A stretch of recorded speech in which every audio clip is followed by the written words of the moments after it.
Muy bien, un saludo para todos, sean bienvenidos a este video. Vamos a hablar de lo que son planos y posición anatómica. Este video lo voy a dividir en dos partes porque puede resultar un poco extenso el contenido, como para introducirlo todo de un solo de cajón en un solo video. Mi nombre es José Lorenzo y comenzamos entonces. Nosotros vamos a tratar en este video los siguientes temas. En esta primera parte vamos a hablar de las partes del cuerpo, de los ejes y planos y de los términos de dirección y posición. En la segunda parte del video es donde vamos a tocar el resto de tópicos, los términos de movimiento y las regiones corporales o regiones del cuerpo. Comenzando con las partes del cuerpo, tenemos que distinguir primero lo que es la posición anatómica. La posición anatómica nos permite a nosotros ver el cuerpo humano desde un punto de vista objetivo, manera de que su estudio y su descripción pueda ser precisa y no hayan confusiones entre diferentes autores por haber tenido en cuenta que el cuerpo estaba en una posición diferente. Internacionalmente se nos ha distribuido ahora la posición anatómica como un individuo que está parado, es decir, está en bipedestación, erguido, con la cabeza, lo que sería la mirada hacia el espectador, o lo que es lo mismo, viendo hacia el horizonte. Los ojos deben también estar viendo hacia el horizonte, y los miembros superiores suspendidos a ambos lados del tronco en extensión y con las palmas de la mano viendo hacia delante, hacia el espectador. Tenemos que a nivel también de los miembros inferiores, estos van a estar mirando hacia adelante. En anatomía decimos hacia ventral o hacia anterior, desde ya les adelanto. Sería viéndonos a nosotros, al espectador. Ok, esta sería la descripción básica de la posición anatómica. Algunos autores incluyen que los talones pueden tocarse en la línea media, formando como una especie de triángulo con el borde del pie. Pero son variaciones muy pequeñas que, bueno, no van a dificultar la descripción del cuerpo. Lo ideal es que tengamos en mente la descripción que yo les he realizado. Aquí está el mismo individuo visto desde adelante y desde atrás, pero si se fijan bien, la posición es exactamente la misma, ¿ok? En este caso es un individuo femenino, ¿ok? Y la posición es la misma. Si se ponen a fijar, en este caso, bueno, el pulgar no está tan separado como en el anterior, pero son variaciones, vuelvo y repito, son variaciones muy mínimas que no van a dificultar a la descripción del cuerpo humano. Lo que sí tenemos que tener es en cuenta que la palma debe estar mirando hacia el frente. Ahora, habíamos mencionado lo que son partes del cuerpo. Vamos a tener que el cuerpo humano se va a dividir en la región de la cabeza, en el cuello, el tronco y los miembros superiores e inferiores, ¿ok? ¿Qué pasa acá? Que esto es una división muy grande del cuerpo humano. El cuerpo humano, sus propias divisiones tienen segmentos y sus segmentos tienen regiones. La parte de las regiones son las que vamos a tratar en la segunda parte de este mismo video. Pero acá les puedo explicar, por ejemplo, que la cabeza se divide en el rostro, en la región facial, la cara, y la calvaria, que es la parte en la que está el pelo o cráneo, que estaría mal dicho, ¿no? Porque el cráneo es todo el esqueleto de la cabeza, pero ustedes comprenden, región de la cara y región de la calvaria o calota. Tenemos la región del cuello, que también tiene sus divisiones que trataremos en el siguiente video. El tronco se va a dividir en la parte torácica, algunos autores la llaman pectoral por la relación con los músculos pectorales, una porción abdominal y una porción, lo que sería una porción pélvica, ¿ok? También tendríamos la porción perineal, que es la que se encuentra entre los genitales y el ano, y en la parte posterior tenemos a la porción dorsal, que es el dorso, la espalda, lo que le decimos la espalda. Los glúteos no forman parte de la región del dorso, sino que forman parte ya del miembro inferior, formando una de las partes de sus divisiones que, bueno, a continuación se las explico de una vez. Los miembros inferiores van a estar divididos en la región glútea, o de la cadera van a estar divididos en la región del muslo, o también llamada región femoral o crural, y la región de la pierna, que es la región sural. Ah, claro, y la región del pie, por supuesto. Tenemos que el pie también va a tener dorso y planta, así como la mano va a tener dorso y palma. En el caso del miembro inferior vamos a tener que este se encuentra dividido en región del hombro o deltoidea por el músculo que se encuentra en esta región, que es el que le da el nombre, región braquial, que va del hombro al codo, y región antebraquial o región del antebrazo, en anatomía braquio, y brazo es lo mismo, entonces braquio es brazo y antebraquio es antebrazo. Iría del codo a la muñeca, y la región de la mano, que es a partir de la muñeca hasta los dedos. Los dedos también forman parte de la región de la mano, por si acaso, no crean que forman algún tipo de límite. Y bueno, se me olvidó comentarles que en el miembro inferior la división entre muslo y pierna y pie se realizan por la articulación de la cadera, la articulación de la rodilla y la articulación del tobillo. Entonces, terminamos con lo que son las partes del cuerpo.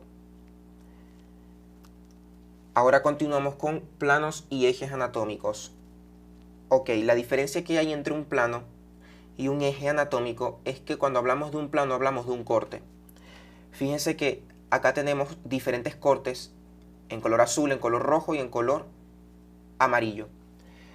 Esos son cortes, es como si nosotros dividiéramos al cuerpo en mitades. Vamos a tener tres planos principales, que son el plano sagital o plano antero-posterior por la dirección que tiene, que va a dividir al cuerpo en una mitad derecha y en una mitad izquierda. ¿Ok? Lo pueden apreciar en esta primera imagen. Tenemos el plano coronal o plano frontal, que se va a encontrar dividiendo al cuerpo por su parte en una mitad anterior o ventral y en una mitad posterior o dorsal. Y el eje transversal, que se va a encontrar dividiendo al cuerpo en una mitad superior, craneal o cefálica, y en una mitad inferior o caudal. Aquí quiero hacer una salvedad, y es que es importante que sepamos que un plano no siempre se va a encontrar en el medio de la división.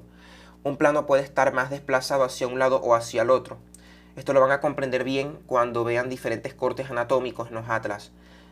Pero es necesario que entiendan que yo puedo perfectamente realizar, como pueden ver acá, un plano sagital que no tenga que estar específicamente en el medio del cuerpo y sigue siendo un plano sagital, sin ningún tipo de inconveniente ni limitante. Igual acá, el plano transversal o horizontal, dividiéndome al cuerpo, en este caso en dos mitades exactamente iguales, pero acá no lo está haciendo. Acá yo estoy realizando un corte a nivel de la región deltoidea específicamente, y no me está dividiendo el cuerpo en dos mitades exactamente iguales, pero me lo está dividiendo en dos partes, superior e inferior.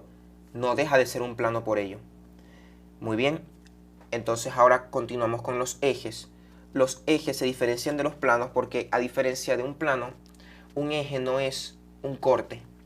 Un eje es como una línea imaginaria que nosotros trazamos atravesando al cuerpo. Entonces, los planos son cortes imaginarios y los ejes son líneas imaginarias que nos van a permitir a nosotros entender la mecánica articular. Cuando nosotros veamos que las articulaciones se mueven alrededor de un eje o de varios ejes, dependiendo del tipo de articulación. Y eso viene explicado por los movimientos que ella puede hacer, que los hablaremos en la siguiente parte del video. No se preocupen.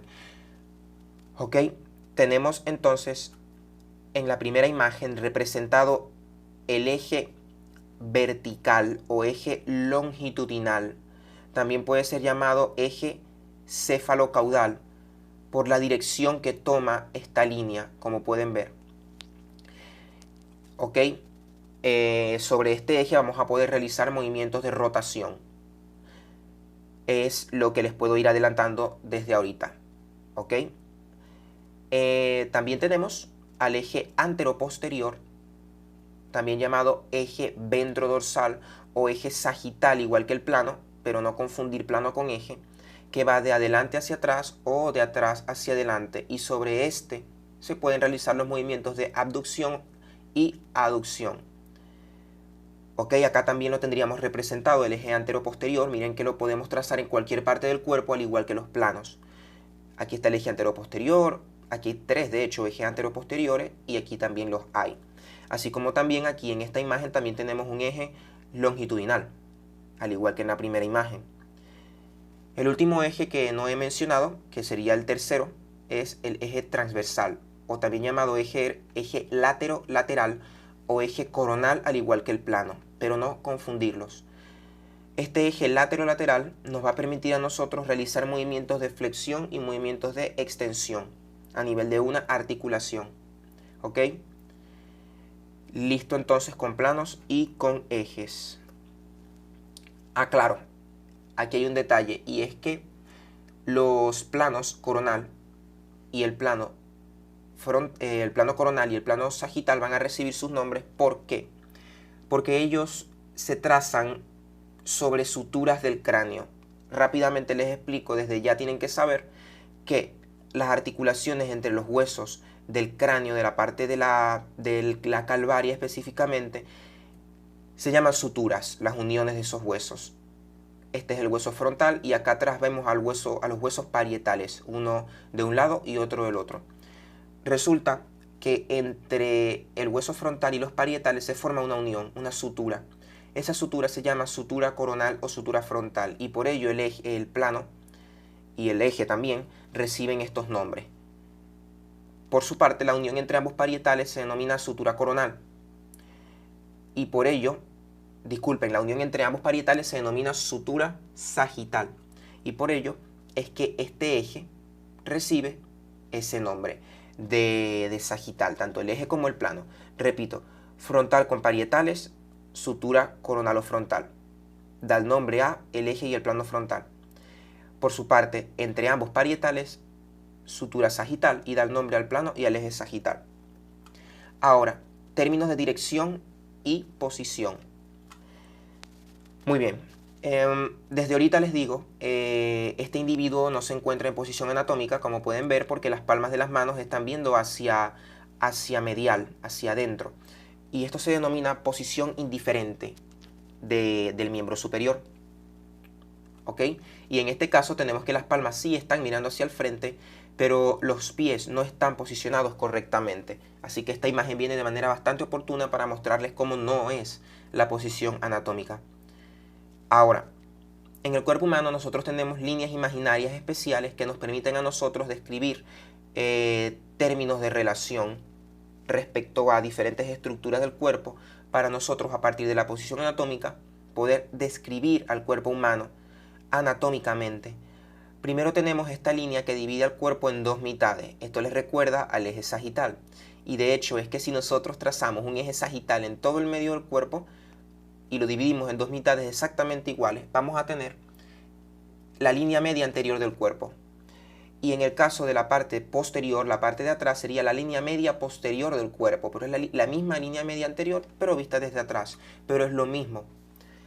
Ok, luego de la línea media anterior, hacia lateral, nosotros vamos a tener, bueno, no les voy a explicar todavía estas líneas, vamos a explicarle primero los términos de relación para que sepan a lo que yo me refiero cuando digo lateral, medial. El primer término que vamos a ver va a ser superior e inferior. El término superior significa por encima de o en dirección hacia arriba, hacia la cabeza. Por eso es que este término también puede ser visto como craneal o cefálico, porque va en dirección al céfalo, hacia la cabeza. Por su parte, su contraparte sería caudal o inferior. Caudal porque va en dirección a la cola, es un término que quedó de la embriología del cuerpo humano. ¿Ok? Listo con este primer término de relación, ahora tenemos lateral y medial. Yo les había descrito la línea media anterior y posterior del cuerpo. Es a partir de esta línea que nosotros vamos a describir a los términos lateral y medial, también conocido como externo e interno. Lo que sea lateral o externo es todo aquello que se aleje de la línea media anterior o posterior del cuerpo. Y lo que sea interno o medial se va a acercar a esa línea media anterior del cuerpo o posterior del cuerpo. Listo aquí entonces. Tenemos los términos de proximal y distal. los términos de proximal y distal son para referirse a la posición que tiene una estructura respecto a la raíz del miembro que la posee. Este término no se limita solamente a los miembros del cuerpo humano, sino que también se puede utilizar, por ejemplo, para describir las ramas de las arterias y los ramos de los nervios, por ejemplo. Pero por lo menos en el miembro superior nosotros vamos a tener que, a partir de la región deltoidea, que es la región del hombro, la que me une al miembro superior al tronco, que es su raíz, todo lo que se aleje de esa raíz va a ser distal y todo lo que se acerque a esa raíz va a ser proximal. ¿Ok? Por último, miren, también en el miembro inferior tenemos exactamente la misma relación, pero en vez de ser hacia el hombro, sería hacia el glúteo, hacia la cadera. Glúteo y cadera, que son la parte del miembro inferior que se une al tronco. Todo lo que se acerque al glúteo o a la cadera va a ser proximal y lo que se aleje va a ser distal. ¿Ok? Ahora sí, el último término que les comentaré será anterior y posterior. Recordemos el plano coronal, que divide al cuerpo en una mitad ventral y una mitad dorsal. ¿Qué es lo que pasa aquí? Todo lo que se dirija hacia la mitad ventral va a ser anterior o ventral. Y lo que se dirija hacia la mitad dorsal va a ser posterior o dorsal. Ya habiendo definido estos términos, ahora sí les puedo describir, por ejemplo, que la cabeza con respecto al ombligo, pues la cabeza va a estar craneal o va a estar cefálico o va a estar superior al ombligo. ¿Ok? Nosotros no podemos utilizar estos términos de relación para etiquetar una estructura. Yo no puedo decir que una estructura, yo no puedo decir la cabeza es cefálica o los pies son caudales. Yo no puedo decir eso. Tengo que relacionar dos estructuras para poder explicar la relación que existe entre ellas a partir de la terminología que ya expliqué. Entonces yo puedo decir en este caso que la cabeza es superior con respecto al ombligo, pero el ombligo es superior con respecto a los genitales o con respecto a las rodillas. ¿Ok? Les repito, superior es lo mismo que craneal e inferior es lo mismo que caudal. Como pueden ver, el ombligo puede ser superior o inferior, todo depende de con qué lo relacionemos. Ahora, un ejemplo de medial y lateral. Por ejemplo, el pezón es lateral respecto al propio ombligo. Nuevamente coloco el ombligo o a la nariz, fíjense. Más bien, incluso puedo decirle los ojos son laterales respecto a la nariz, porque los ojos se alejan más de la línea media anterior del cuerpo. Por su parte, la nariz es medial. Ahora, si yo comparo a los ojos con las orejas, ahora los ojos son mediales y las orejas son laterales. ¿Ok? Si logran comprender esta lógica. Por su parte anterior y posterior, podemos definir, por ejemplo, que las orejas son posteriores respecto a la boca. ¿Por qué? Porque la boca se encuentra en la región de la cara. Y si ustedes comparan en un plano coronal, la boca va a estar más dirigido hacia la mitad ventral del cuerpo que las orejas. Las orejas van a estar dirigidas más hacia la mitad dorsal del cuerpo. Entonces, claro, las orejas son dorsales y también son laterales a la boca. Y también son craneales, porque miren cómo están un poquito más arriba que la boca. Así que bueno, vamos comprendiendo el tema. Ahora, habiendo dicho ya estos términos, tenemos otros términos como superficial y profundo, que eso nos va a servir mucho para explicar qué tan adentro o qué tan fuera de la qué tan cerca de la superficie del cuerpo se encuentra una estructura. Por ejemplo, un músculo. El músculo oblicuo externo del abdomen va a ser superficial con respecto al oblicuo interno o al transverso del abdomen.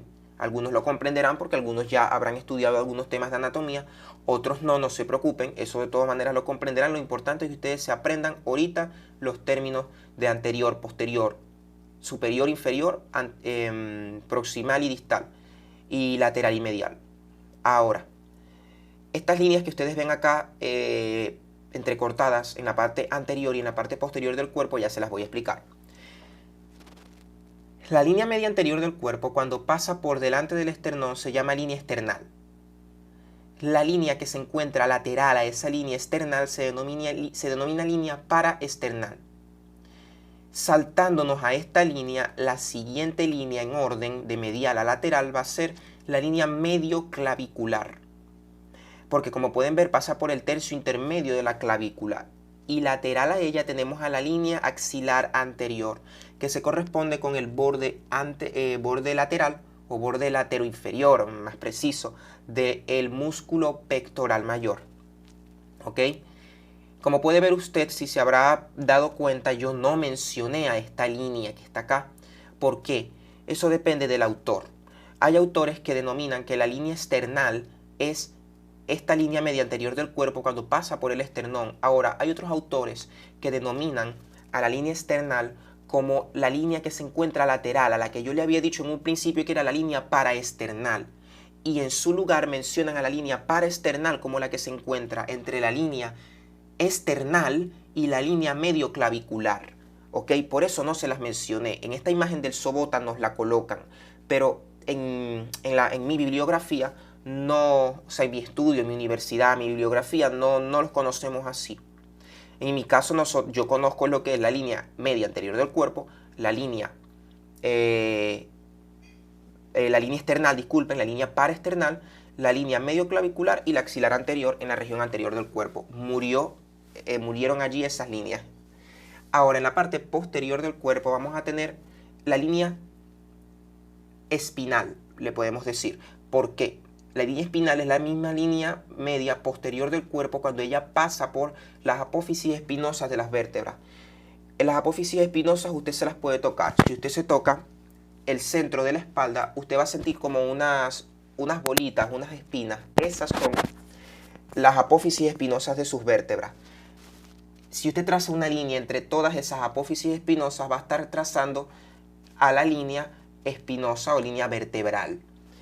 Lateral a esa línea vamos a tener a la línea paravertebral, que se corresponde con la situación o con la ubicación anatómica de las apófisis transversas. Esas no se pueden tocar, pero esas apófisis transversas usted puede directamente buscar una imagen de una vértebra o esperar a ver en algún otro video la anatomía de las vértebras. Ellas tienen una apófisis espinosa y también unas apófisis transversas. Por su parte tenemos a la línea escapular. La línea escapular lateral a la línea paravertebral, ella va a pasar por el borde medial de la escápula o del omóplato, como usted lo conozca. Por su parte tenemos otra línea que no está dibujada en esta imagen, pero corresponde con la línea medio escapular o línea media del omóplato. Ella va a pasar por todo el medio de lo que es ese hueso, el omóplato. Y por último tenemos a la línea axilar posterior. Ya yo les había dicho que la delimitación anterior de la axila era la línea axilar anterior, que se corresponde con el borde lateral del pectoral mayor. Pues la delimitación posterior va a ser la línea axilar posterior, que se corresponde con otro músculo que es un poco menos conocido que el pectoral, que es el músculo dorsal ancho. ¿Ok? Por acá pasaría el tendón del dorsal ancho y se puede palpar incluso en la superficie de la piel y delimitar a la axila. Entre ambas líneas, en esta imagen no se ve, ni en esta tampoco, pero entre ambas líneas, si usted levanta la axila, usted puede trazar la línea axilar media. Ok. Aquí tenemos más de lo mismo para describir los términos de proximal y distal, pero visto más de cerca. Y tenemos a unas líneas que dividen al miembro superior y al miembro inferior en dos mitades. Eso lo que nos permite a nosotros es poder explicar que existe en el caso del miembro superior a nivel del antebrazo una mitad medial, que es la mitad cubital o ulnar por el hueso que se encuentra en esa región, y una mitad lateral o radial. Y a nivel del miembro inferior tendríamos la mitad medial, que es la mitad tibial, y la mitad lateral, que es la fibular o peroneal, dependiendo de cómo le digan en su bibliografía a este hueso. Igualmente, a nivel de la mano, aquí hay un detalle, aquí lo tenemos, a nivel de la mano, aquí está la división por la mitad. El pulgar, el primer dedo de la mano, va a ser lateral. Si usted se acuerda de la posición anatómica, usted va a fijarse que el pulgar es lateral. Y en el caso del primer dedo del pie, o hallux, también denominado, él va a ser medial. Esto es por cuestiones embriológicas que no vienen al caso, pero es así, allí está. ¿Ok? Pues no hay mucho más que mencionar en esta primera parte. Podríamos darlo por concluido. Pues hasta acá llega el video. Espero que lo hayan comprendido, espero que les haya agradado la explicación. Les habló José Lorenzo y nos estaríamos viendo en próximos videos. Muchas gracias. No me despido, claro, sin antes dejar la fuente de las imágenes de las cuales saqué, disculpen, la fuente de la cual yo saqué las imágenes para este video, que sería específicamente el Atlas de Anatomía Humana Sobota, específicamente su edición número 16. Muchas gracias.